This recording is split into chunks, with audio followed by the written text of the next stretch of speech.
Pablo en Corinto. Tiempo después, Pablo dejó Atenas y se fue a Corinto. Allí se encontró con un judío llamado Aquila, natural del Ponto, que acababa de llegar de Italia, con su esposa Priscila, a consecuencia de un decreto del emperador Claudio, porque todos los judíos habían recibido la orden de abandonar Roma. Pablo se acercó a ellos, pues eran del mismo oficio y se dedicaban a fabricar tiendas, y se quedó a vivir y a trabajar con ellos. Todos los sábados, Pablo entablaba discusiones en la sinagoga, tratando de convencer tanto a los judíos como a los griegos. Al llegar a Macedonia, Silas y Timoteo, Pablo se dedicó por entero a la palabra y aseguraba a los judíos que Jesús era el Mesías.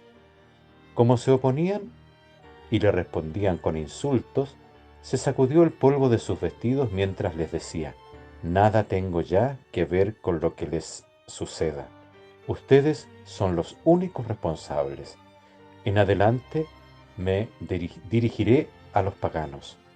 Pablo cambió de lugar y se fue a la casa de un tal Tito Justo, de los que temen a Dios, que estaba pegada a la sinagoga. Crispo, uno de los dirigentes de la sinagoga, creyó en el Señor con toda su familia, y de los corintios que escuchaban a Pablo, muchos creían y se hacían bautizar. Una noche el Señor le dijo a Pablo en una visión: no tengas miedo, sigue hablando y no calles, pues en esta ciudad me he reservado un pueblo numeroso. Yo estoy contigo y nadie podrá hacerte daño. Pablo siguió enseñando entre ellos la palabra de Dios y permaneció allí 1 año y 6 meses. Siendo Galión gobernador de Acaya, los judíos acordaron unánimemente hacer una manifestación contra Pablo. Lo llevaron ante el tribunal y lo acusaron. Este hombre incita a la gente a que adoren a Dios de una manera que prohíbe nuestra ley. Pablo iba a contestar cuando Galión dijo a los judíos: Judíos, si se tratara de una injusticia o de algún crimen, sería correcto que yo los escuchara. Pero como se trata de discusiones sobre mensajes, poderes superiores y sobre su ley, arréglense entre ustedes mismos. Yo no quiero ser juez de tales asuntos. Y los echó del tribunal. Entonces toda la chusma agarró a Sóstenes, que era un dirigente de la sinagoga, y empezaron a golpearlo delante del tribunal, pero Galión no se preocupó de ello. Pablo se quedó en Corinto todavía algún tiempo.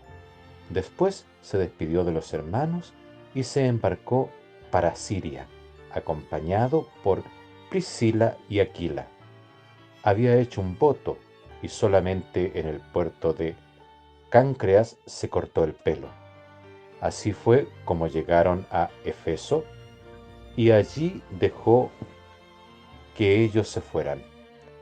Pablo entró en la sinagoga y empezó a discutir con los judíos. Le rogaban que se quedara en Éfeso por más tiempo, pero Pablo no aceptó y se despidió de ellos con estas palabras: si Dios quiere, volveré de nuevo por aquí. Y se fue de Éfeso por mar. Desembarcó en Cesarea, subió a saludar a aquella iglesia y después bajó a Antioquía.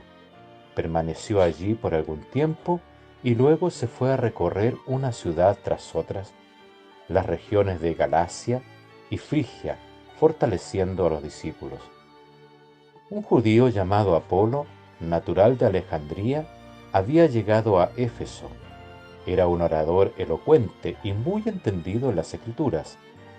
Le había enseñado algo del camino del Señor y hablaba con mucho entusiasmo. Enseñaba en forma acertada lo referente a Jesús, aunque solo se había quedado con el bautismo de Juan. Hablaba pues con mucha convicción en la sinagoga. Al oírlo, Aquila y Priscila lo llevaron consigo y le expusieron con mayor precisión el camino. Como pensaba pasar por Acaya, los hermanos lo adelantaron y escribieron a los discípulos para que lo recibieran.